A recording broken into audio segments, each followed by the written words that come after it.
Hello, friends. It's your good buddy Spider. How was that one? Was that better? I don't know. I don't know if I like it. You are my friends, all of you, for listening. Everybody can be my friends. Why can't we be friends? Okay, that's enough. Don't want to get copyright struck.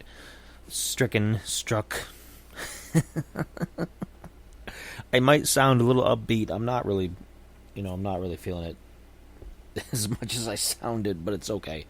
And I just realized I brought in this bottle to refill my glass, and I didn't do it, so I'm going to refill it while I'm here talking to you people.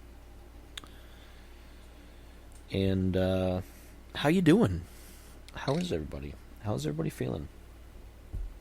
It's been an okay few days. This week was not as bad as last week, as you know. It's been hot again in Ohio, hot and muggy, and the bugs have been worse. They've been really bad. Like, the flies outside have just been awful with the heat. Anytime you get heat at this point, you get all kinds of flies, and you get the mosquitoes and everything. And I just found out, I talked about this, I think, either last episode or not long ago. I talked about how the city had been trying to combat West Nile disease by doing... They do this every year. They spray a chemical for mosquitoes every year. And I didn't realize how many times they'd done it this year. Apparently they have sprayed 4 times already, and they're going to spray another one before summer is over. That's 5 times that they've spraying this aerosol chemical into the air overnight when less people are going to be out. And it hasn't helped. The mosquitoes, as per usual, as what happens every year, are just as bad, if not worse, than before they sprayed. So I don't know what they think they're doing. I don't know. But that's what's going on with the weather. That's the weather report today. We're supposed to get rain tomorrow. We're supposed to rain tomorrow, which we haven't had rain for a little while. We were going through periods of where it was just rain constantly. And then now that we have had a lot of really nice days, but we've needed the rain, right? We've needed to water the grass and the plants and everything, and whatever wild animals are out there that need it. So I guess we'll see. And it's supposed to be thunderstorms and it's supposed to be nasty and like usual. I mean, it can't just be a nice summer rain. It's got to be problematic. Welcome to weather in Ohio. It's never anything that's just, oh, we're just going to get a little rain. Or, oh, it's just going to get a little warm. No, it's torrential thunderstorms, or it's a heat wave or something. It's heat advisory, everybody duck and cover, you know. We can't ever get it normal, just regular weather.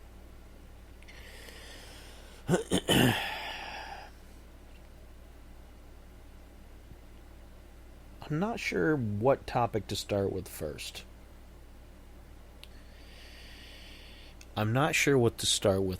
Because I've got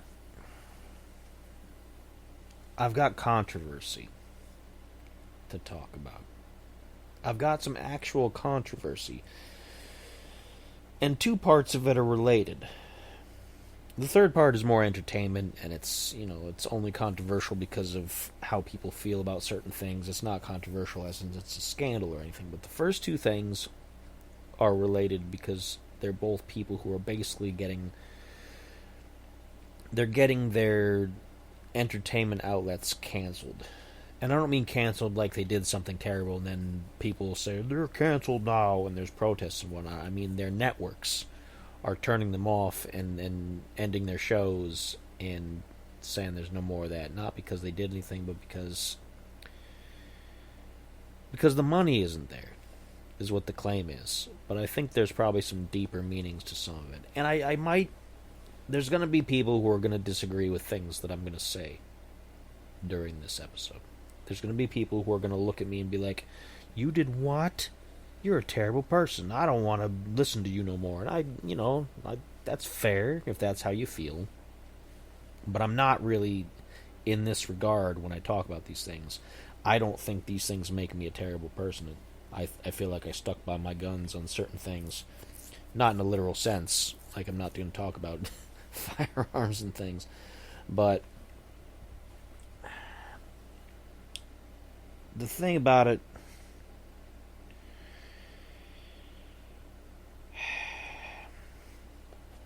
let's get right down to it. Let's get right down to it. We're going to start with Howard Stern. If you've been following the news recently, you know that Howard Stern's radio show was canceled. Let me see if I can pull up an article about that, because I'm going to talk about something else, about why I don't particularly miss Howard Stern at this point. I was never a big fan, to be honest. I was never a big Stern fan because I don't like that kind of humor. Well,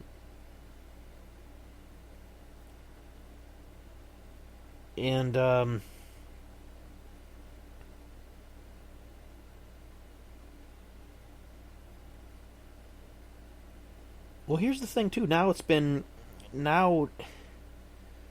there's some back and forth. Maybe it's not going to get turned off. Maybe they're not going to cancel the show. But let's get back to what I was talking about. I was never a big fan of toilet humor. I was never a big fan of gross out humor. I was not a big fan of digging into people's personal sexual lives and things of that nature. Right? I was never into all that.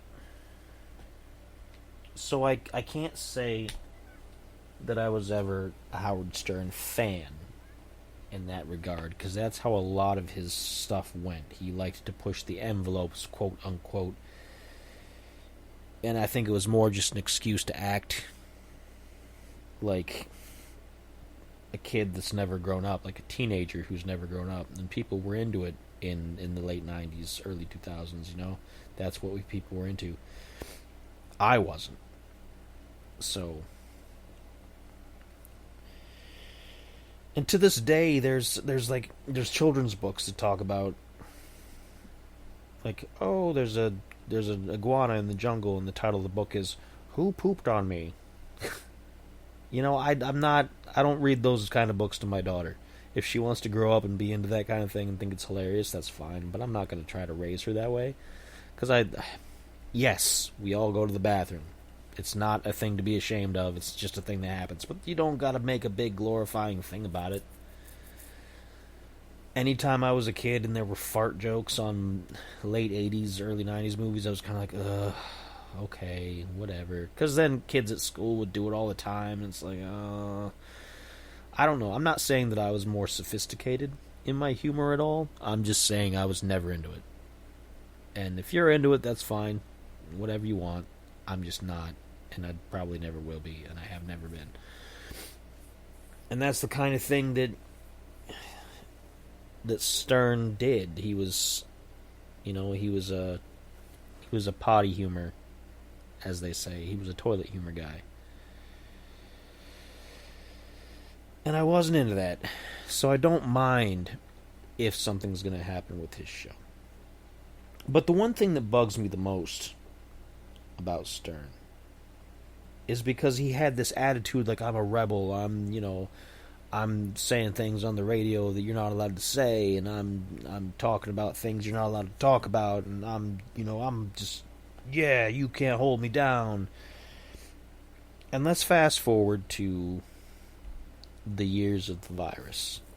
And I gotta watch what language I use, because places like YouTube and wherever that I might have this on are notorious for taking down content and calling it misinformation if you say things about certain keywords, and I'm not going to spread misinformation. I'm not going to make a big deal out of that kind of stuff. That's not what I'm going to talk about. But I am going to say some things that probably people aren't going to like, and they're probably going to be upset that I acted in certain ways during the virus years. Now, in 2021, in September, when the shots were rolling out, and the boosters and all that other kind of stuff, right? I looked up the article because I had to remember what he said. Because I remember what he said at the time, but I wanted to make sure I got the quotes right. And this is from CNN. So take that for whatever trustworthiness you want, I guess. But Stern on his radio show, I guess according to the article says that there were the recent deaths of several, quote, anti-vaxxer radio hosts. And I don't remember hearing about that. Here's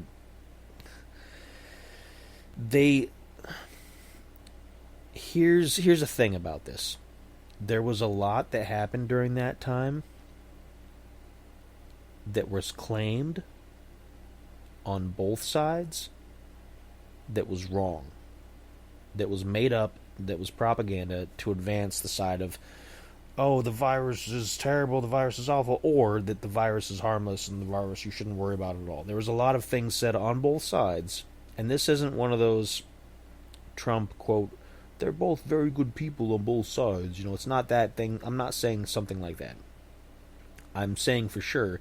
And now that we're after the fact, now that years later certain things have come out about all these things, I think it's safe to talk about this kind of stuff. People were really persecuting each other. Pardon me.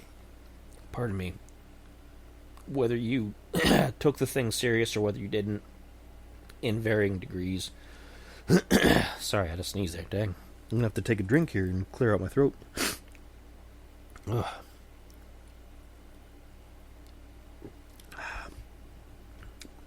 So I don't know if I trust that statement that several anti-vaxxer, quote-unquote, radio hosts had died due to the virus.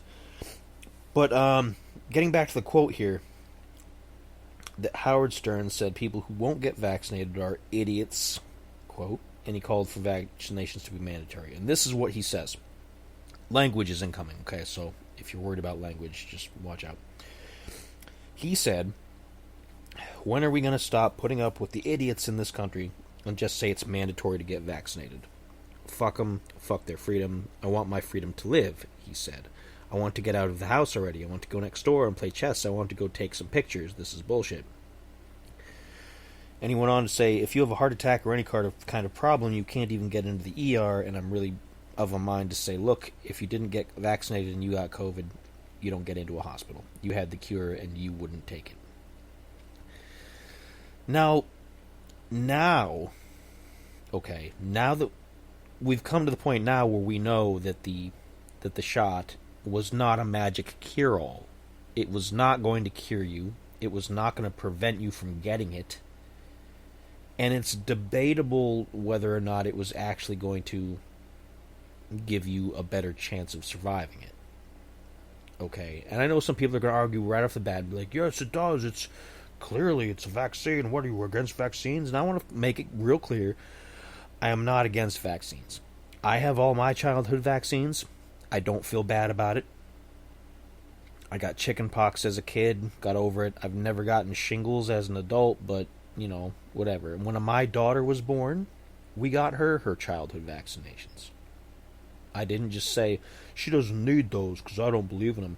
Because vaccination science, and I don't want to say the science is settled, because that's a loaded term and it's incorrect on a number of levels.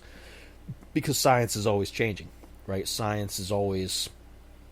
New evidence will always change what science is and what it isn't, okay? You can never say straight up that, the science is settled and that's the end of it.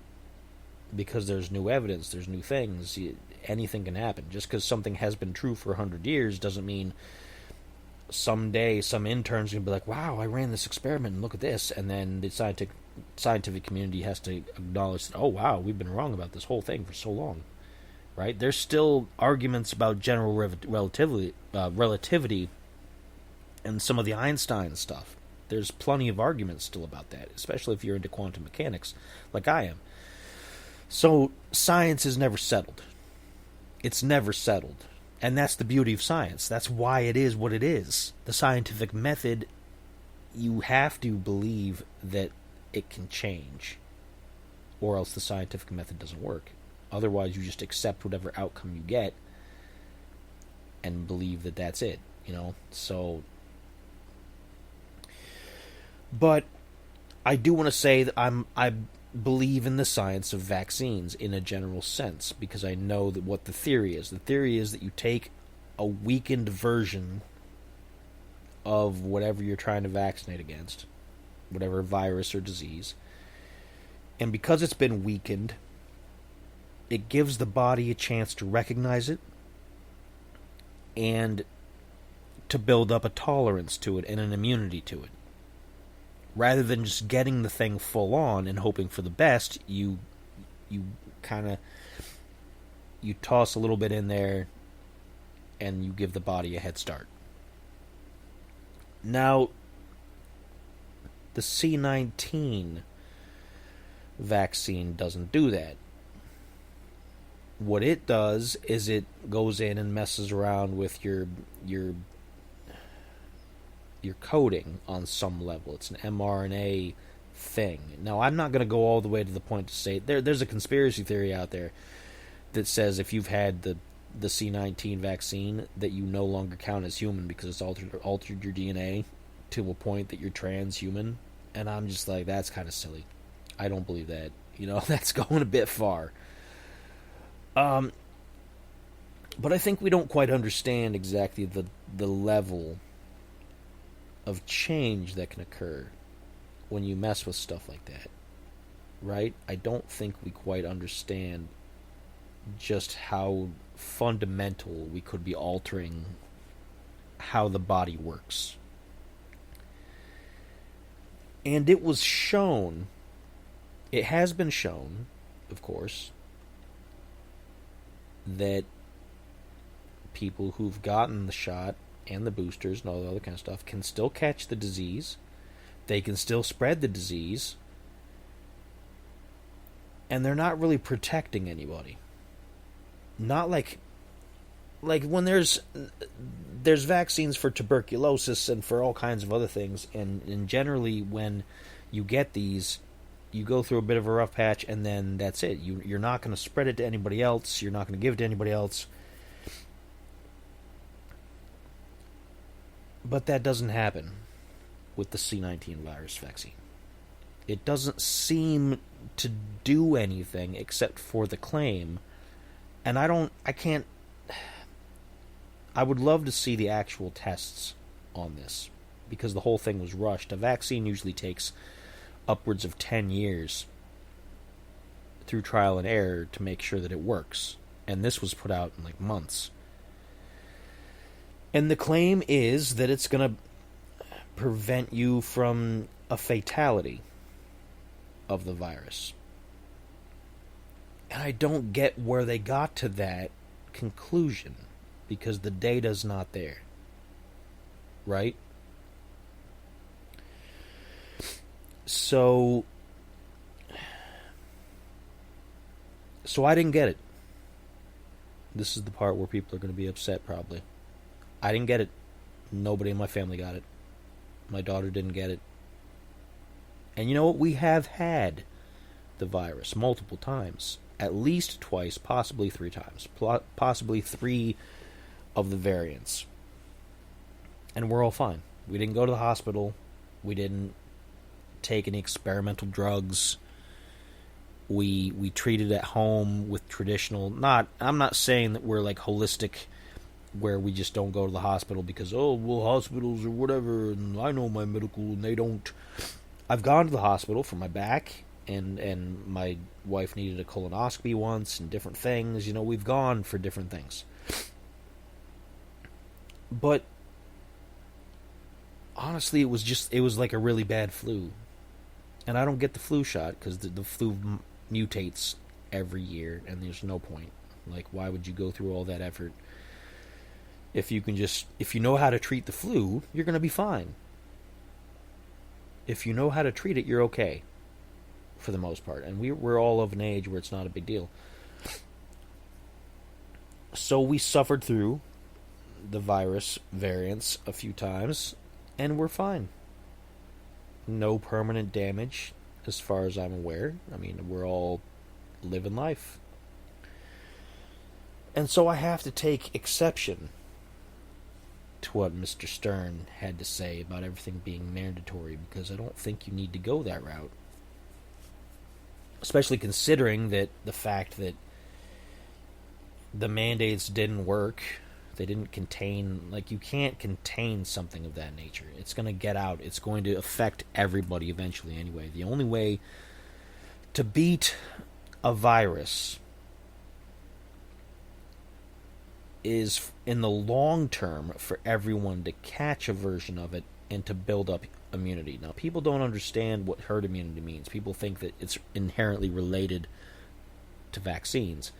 And it's not. It's inherently related to the immune systems of a community and how many people have been able to adjust to catching the disease and surviving, right?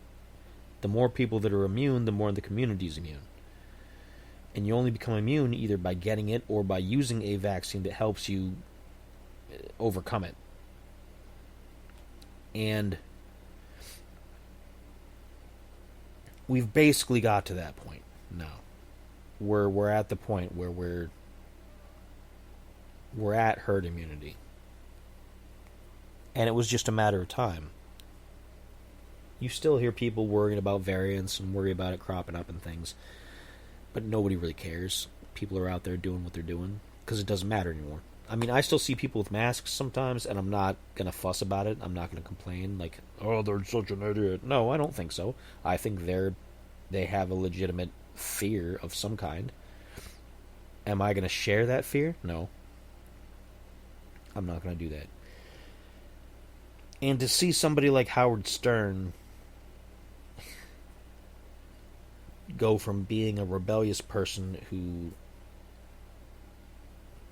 did not believe everything that the media would spoon feed him, and then to go to defending the narrative. And you guys know I hate saying the word narrative about this kind of stuff, but to go to that level and be forceful and trying to infringe on people and force them to do things, that's kind of... He's not the rebel that he was, or that you thought he was. And so I don't mind that his show is gone. I don't mind. I think he's past his time. I think his days are over.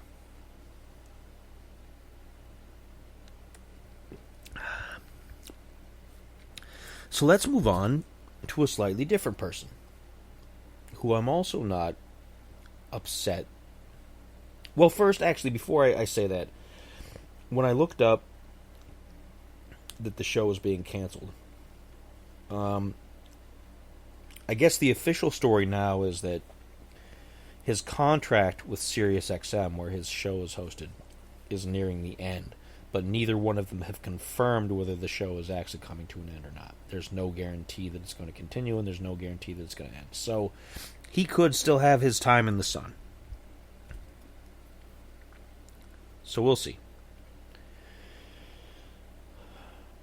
But moving on to Stephen Colbert.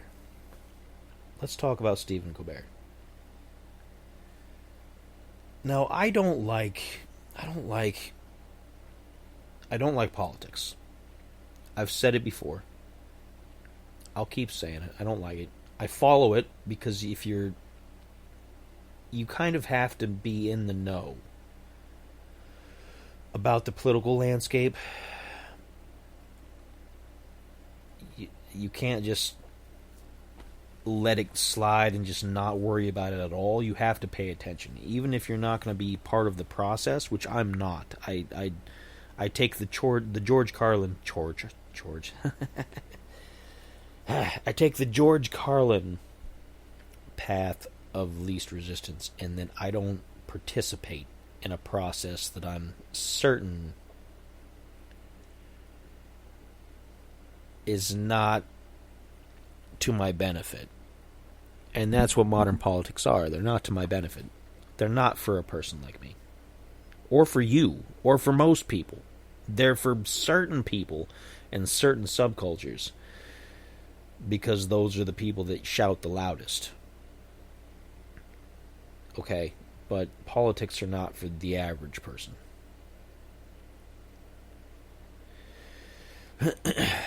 And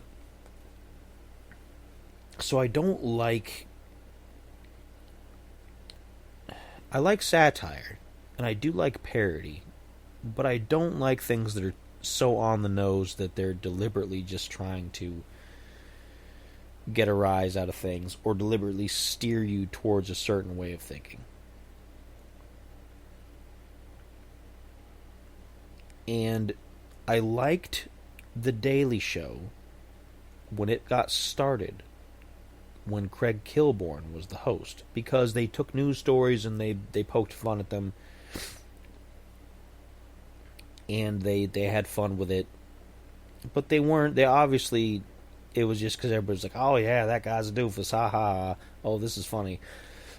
It wasn't an attempt to point out that, oh, so-and-so is a dangerous person, and you should be voting for the other guy, and they're not trying to steer your outlook on things. When Jon Stewart came in as the host, early on he was kind of funny, but you could see the direction it was going to go. He started kind of targeting political thought in a different way. And as the show went on, because that's where Colbert got his start. He got his start on The Daily Show as far as, being recognizable. And it got to the point where it was obvious what side of the political spectrum that The Daily Show was wanting its audience to be from.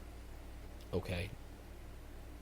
And I don't see myself as a Democrat or a Republican. I don't see myself strictly as a liberal or conservative, although I think probably I am a little bit more conservative in my thought processes, but I'm not, like, when I say that, I know people are going to be like, oh, you're a conservative, blah, you want to stop this, and you want to...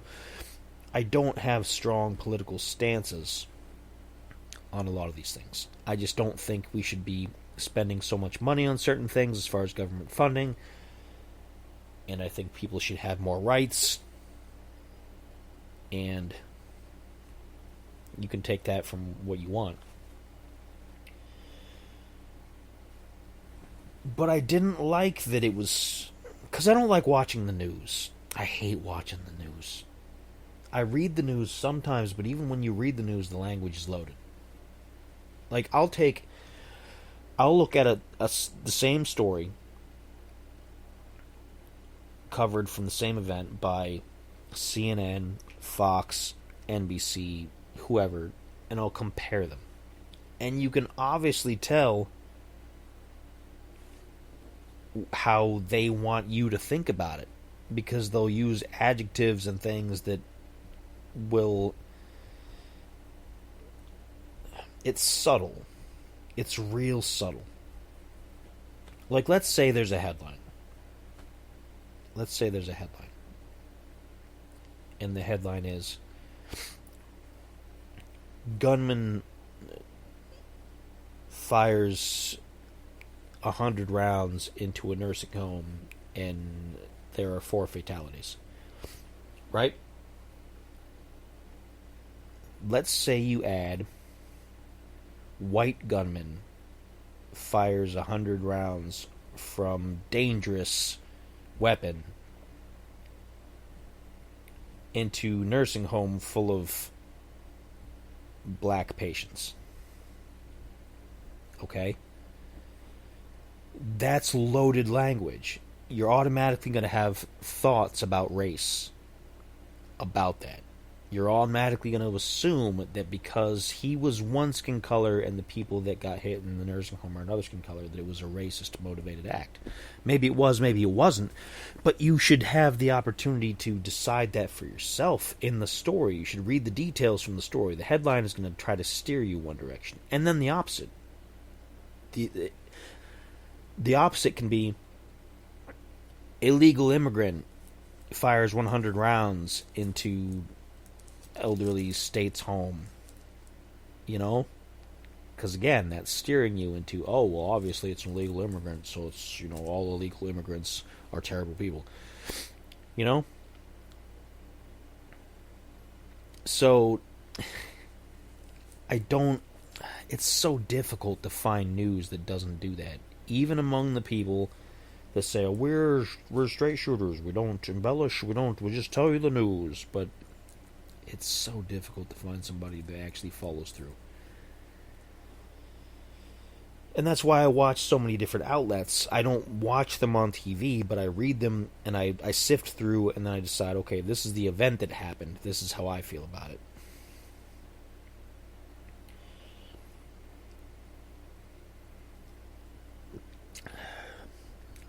And Stephen Colbert's show took a pretty clear stance on where it wanted to be. And during both the first Trump administration and on this one, it's just been constant. We hate Trump, we hate Trump, we hate Trump, we hate Trump. And I get it. You hate Trump. Okay. I'm not going to heap a bunch of compliments on him either. But I don't want to just watch week after week after week of just people complaining about Trump.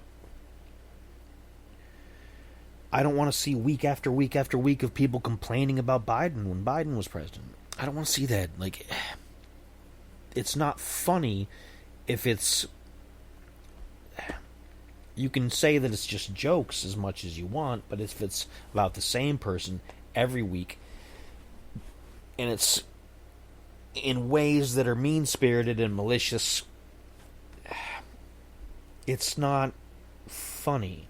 It's you trying to convince me that I should hate a person because you hate a person. And so... And that's what Colbert did. Colbert just show after show after show. He just did the same shtick. Had the same guests on. Had the same talking points. About this is bad, this is bad, this is bad, this is bad, this is bad. And so I don't mind that he's gone. I don't mind that The Late Show was canceled. Because... it was not serving a purpose. It was not helping discourse in any way. It wasn't relieving stress for people by poking fun at a political thing. Now, let's go back in time a little bit. Let's go back in time to Saturday Night... Sorry, I'm stumbling a little bit. Let's go back to Saturday. Gosh, can I speak? Pardon me. I'm speaking quickly because I'm into the subject and I'm getting excitable, and it makes me get kind of like my speech gets weird. I don't want to sound like that other show with that other person who can't talk. If you know, you know. Saturday Night Live on Weekend Update, which was their news portion of the broadcast. Back in the day, it was hilarious. You had Kevin Nealon, you had Norm Macdonald, you had Colin Quinn. You had a lot of people who just made it... It was... they made their jokes, and sometimes the jokes hit pretty hard. Like, sometimes Norm Macdonald's jokes were just, ooh, they hit below the belt. But they were jokes. They didn't, they didn't get into, they made a joke that might have made you go, oh, that wasn't fair, but it wouldn't make you think, that's right, I'm going to stand up for my political party, and I'm going to do, they didn't align themselves politically, okay? They skewered everybody, and it was funny. And modern Saturday Night Live does a lot of the same things that Colbert does, and they started targeting low-hanging fruit, and they started acting like, let's all make fun of this because this is the terrible thing, rather than it's just funny to make fun of things, right? So I don't watch Saturday Night Live anymore. I don't like Modern Weekend Update anymore because it's, again, too on the nose and too direct and too leaning. And it would be the same way if Kamala had gained the presidency and then all of a sudden you had a wave of just anti-Kamala stuff all over the place. If things had happened and things were equally hateful towards Kamala as they are towards Trump in some circles, I would still not be entertained. Okay, because I am not one or the other on these things. I think we should work together to get things done. And so am I going to miss seeing Colbert and his talking points in the news? Nah. I'm not going to miss it at all. He chose his path, and it was a weak path, is what it was. It was low-hanging fruit. It was an attempt to curry favor with people of a certain mindset, and you reap what you sow, basically, is what it is. And if that's what you're going to do, if you're going to be a comedian, and you're going to, instead of just taking shots at whoever needs the shots taken, if you're going to instead try to align yourself with a particular political belief or particular value, and if the culture, and I hate using that term too, but if the culture switches and flip-flops, then you really have no right to complain about the consequences. So I don't mind not seeing Colbert. I think it's fine. It's just like Alex Jones, okay? He said some stupid things. He said some really stupid things about the whole that school shooting, right? He said some stupid things about it. And they called him on it. Now, did they need to continue to go after him to such a level that they are right now? I don't think so. I think it's getting kind of overboard right now. But he did say stupid things, and he deserved to get smacked about it. You know? So I don't feel bad about necessarily what happened to him either. I think it's kind of irritated that they're still going after him for it. But, whatever. If people start trying to continually, like, if Colbert's show being ended is not the end of it, and all of a sudden there's conservative groups that are trying to sue him for everything that he said, and they're trying to recoup losses of how they feel about what happened when he said his jokes, I think that's petty, and I don't think... I'll think that he has every right to defend himself for that. Just like, with Alex Jones. But initially, he has said some stupid things, and he's got to take responsibility for the consequences for that, you know? So I don't feel bad at the moment for Stephen Colbert. Now let's switch it up and go to some WWE news. I don't have a show to review because I already reviewed SummerSlam on the last episode. Instead, I want to talk about Karrion Kross. I want to talk about Karrion Kross. And if you're a wrestling person, then you might know who I'm talking about. If you are not, you might not, and this will be your opportunity to just tune out and do whatever. Karrion Kross, it's interesting. This is an interesting situation for me because I can't say that I was, up until the end of it, a Karrion Kross fan. He was a guy who'd been in WWE for a while. He was in their developmental show, NXT. He got released once, and then they had him come back, so he got a new contract. When I started seeing them do things with Karrion Kross, there was a really kind of bad gimmick going on. He was in a group with Paul Ellering, who was the manager for the Legion of Doom back in the day, which you would think would be bonus points because, you know, he's a legendary manager. But this guy's he's an old man now. He never spoke on the mic anymore. He didn't look intimidating. He was just an old guy there as part of a group with Karrion Kross. And then Karrion got these two other guys who I guess had been from NXT also. And they were Occam and Razor. Get it? Occam's razor.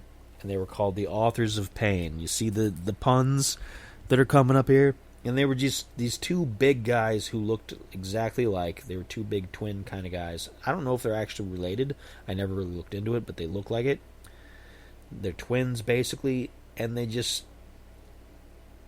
had a stale appearance. They had a stale gimmick. They didn't do anything flashy. They had no mic skills. And they were in this group with Kross, and they clowned around, to be honest. I was never into it. They got a little bit of a push, and then people were like, nah, this isn't working, and then they got buried all the time. And then Paul and the two big guys got released from their contracts. So it was just Karrion Kross and his wife, Scarlett. But after that, things got real interesting. He started doing this thing.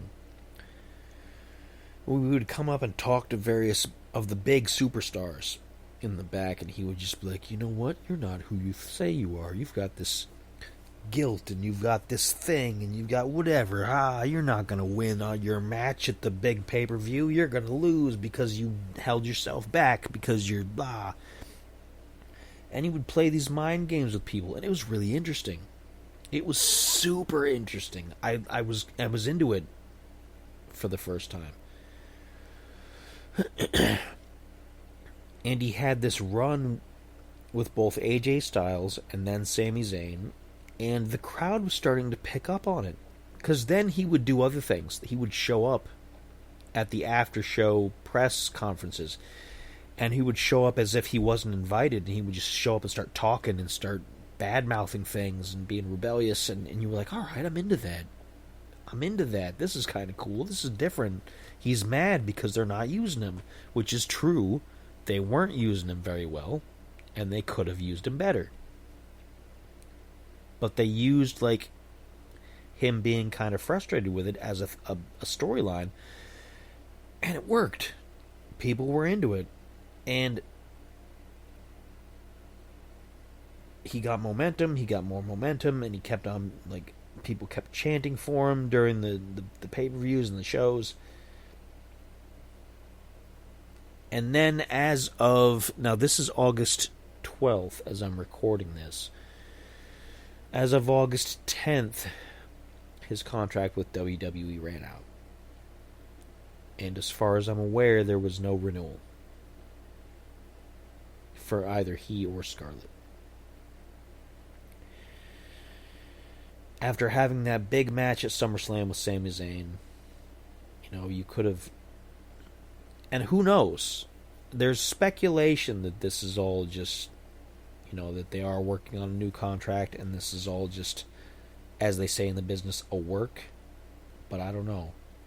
They've mistreated him before. And it's not outside the realm of possibility that they would mistreat him again.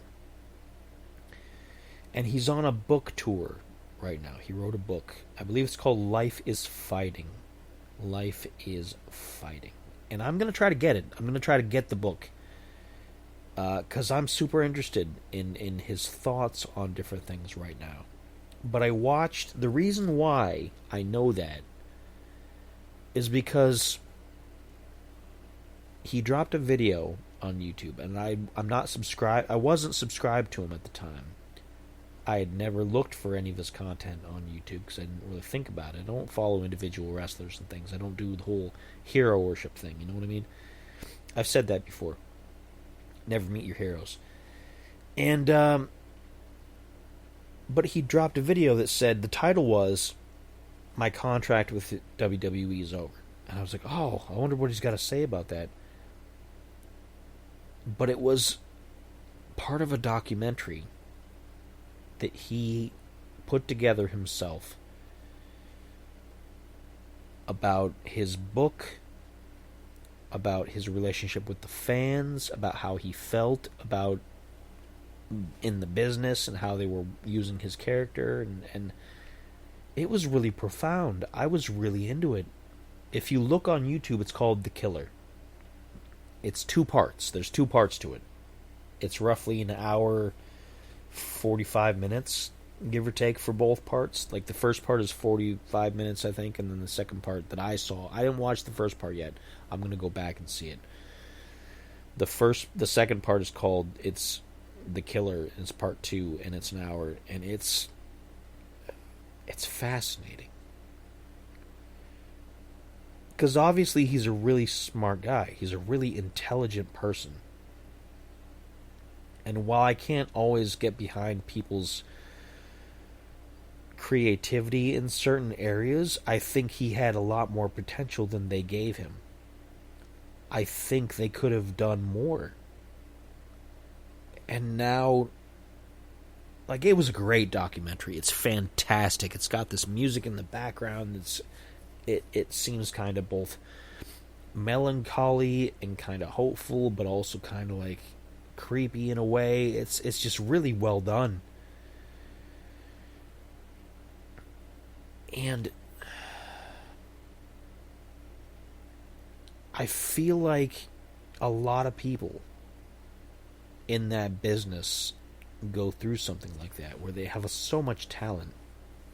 They're very talented. They can do things, obviously, that I can't do, both entertainment-wise and physically.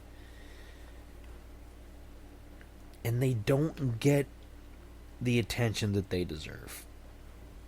They don't get the title chances. They don't get the time in the spotlight. They don't get the push. And I'm becoming more and more of a Karrion Kross fan the more I find out about this stuff. And he's really been open and kind of... He's guarded. He is guarded about certain things because you have to be. You don't want people to get too close, and you don't want to give away too much of your personal feelings. Because, again, for one, it's a legal thing. You don't want a company that you're interested in working in to see you as, oh, they're bad-mouthing us, so obviously we don't want to book them. But you also... People will take things in all sorts of ways. And he talks about this, about social media, in the documentary, about how he'll say something and then hours later it's turned into a headline and taken out of context, which happens with everything.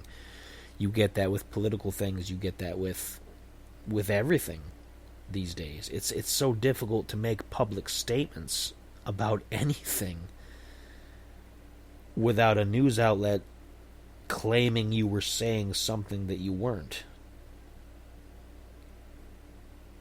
And so I'm just fascinated. It's so interesting. But it's on YouTube. It's called The Killer. He's got his own YouTube channel. Look up Karrion Kross if you're interested. And I think it's worth your time. I think it's worth hearing what he has to say. And I hope he still manages to find something to do in the industry. I don't know if he'll be back in... Assuming, let's assume, for the sake of argument, that his time in WWE is finished. And that's accurate, and there's no new contract going on. Let's assume without speculation. Face value. Occam's razor. You know, to be conveniently placed there. I hope he finds a place doing something that will work, where he can still be seen. Because there's other wrestling promotions he could go to. He could go to AEW, which I think AEW has problems. They get really great people, and then they don't know what they're doing, and then they write themselves into corners, and then it's not entertaining anymore. But the money's there. If you want money, AEW has plenty of money for you. You know, they will pay people a bunch of money to do next to nothing and to do absolute garbage work.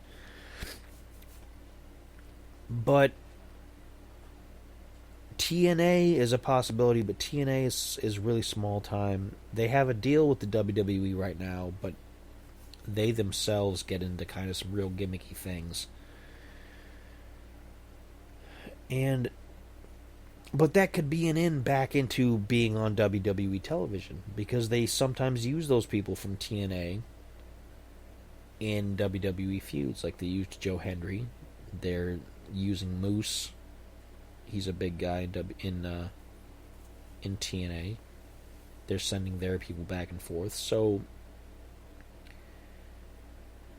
I hope wherever he lands, or if he gets a contract renewal for WWE, that they give him more creative control. I hope they give him the opportunity to shine. Because I think he deserves it. I think he deserves the opportunity. I think he's worked hard. He's a very smart person. And I think he has a lot more to give. To be perfectly honest.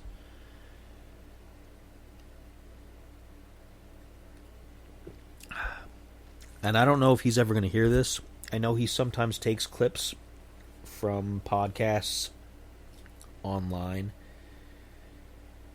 that talk about him, but they're mostly people who are like big, super successful people. Like, I consider myself successful, but not on the level of like some of these other folks here, right? But if he hears this,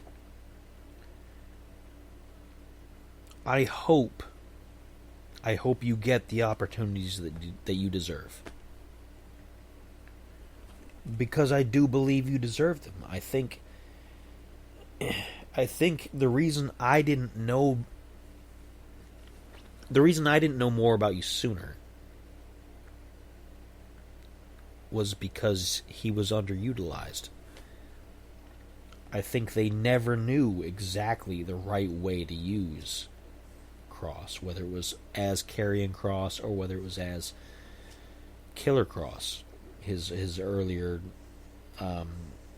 his moniker there.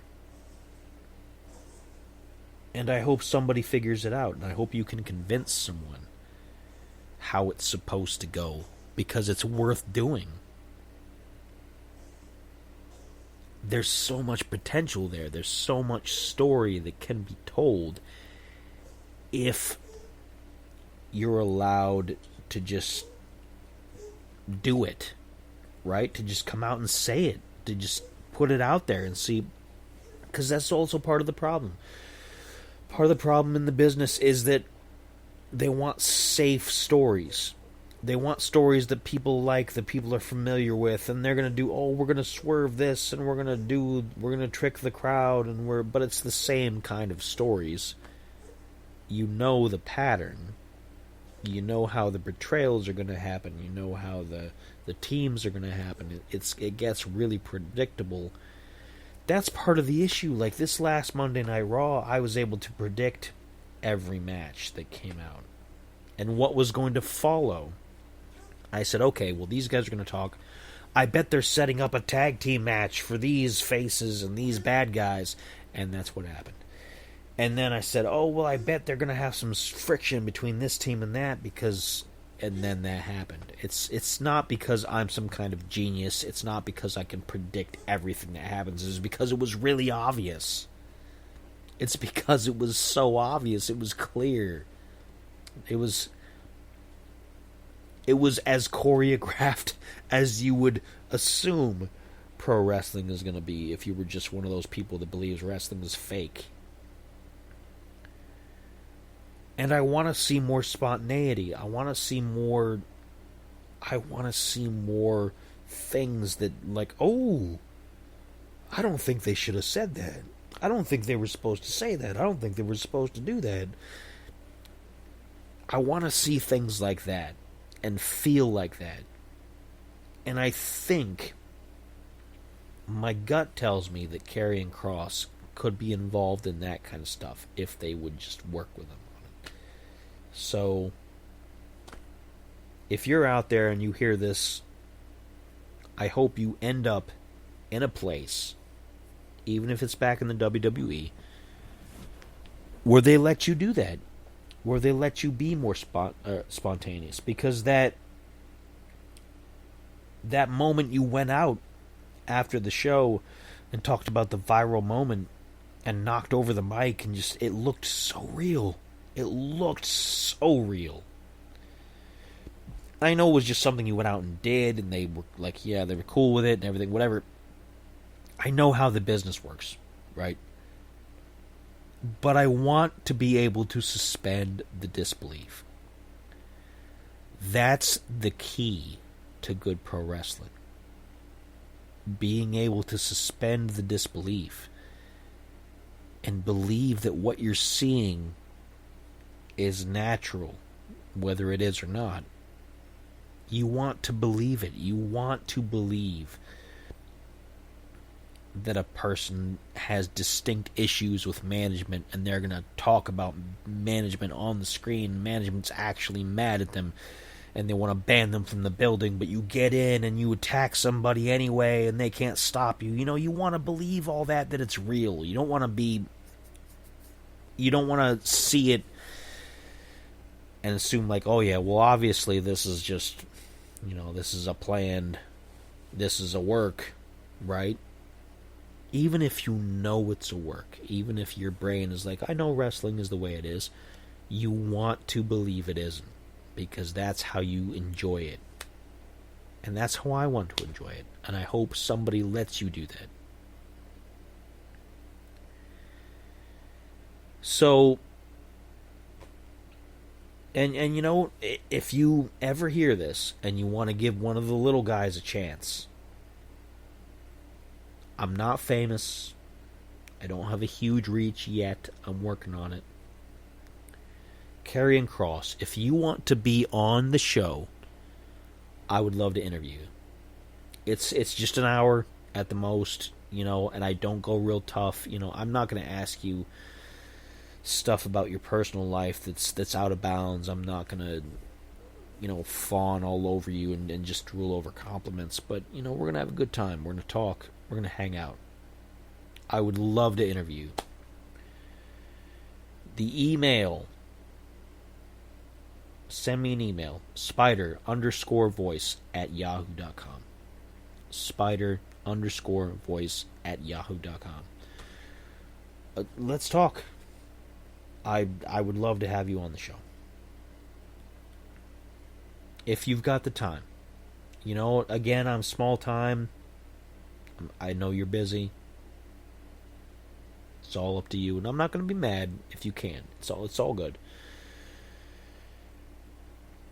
But I would love to just pick your brain on on things, and I'm not going to put you on the spot either and ask you to expose the business too much. I know we've got WWE Unreal now, which I'm not even going to talk about too much during this show, but it's a thing where they kind of show. At this point, the industry itself is admitting that yes, we're all choreographed, we're all scripted, whatever, but suspension of disbelief. I am a big proponent of suspension of disbelief. So we'll go from there. And with that, we're getting towards the end of the show. We're getting towards the end here. I've talked a lot. I've got a little bit more to do before I go to bed. So thanks everybody for listening. I appreciate your time. We are growing. We are growing so much. We're getting so many fans every week. It's awesome. Please go to uncannymedia.net to check out everything we're doing. As of this recording, This Uncanny Earth is on our season break before we start the new season in September with a fresh new lineup of shows and all kinds of great things. So don't forget to subscribe on YouTube to both Spider Does Things, which is under Uncanny Media, and This Uncanny Earth. Okay? Those are the primary shows that I've got on YouTube. And go to the website, uncannymedia.net. Check out everything we do. We've got podcasts, we've got music, we've got affiliates like Cooking Basically. We've got so many things going on. It's fantastic. We're growing leaps and bounds. Ever since leaving that old branding behind, we have just had a boost, and it's amazing. I thought we'd have a little lull, and there was, like, for a couple days, like a lull as everything switched over, but man, leaving that behind was the best thing we ever could have done. Talk about cursed.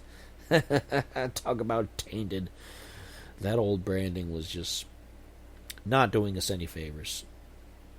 And quick reminder, as of now, I still have not heard anything back from their lawyers, and there is no update on the trademark status.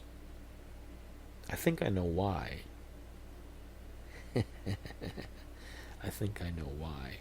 But still nothing legally responsible on my end.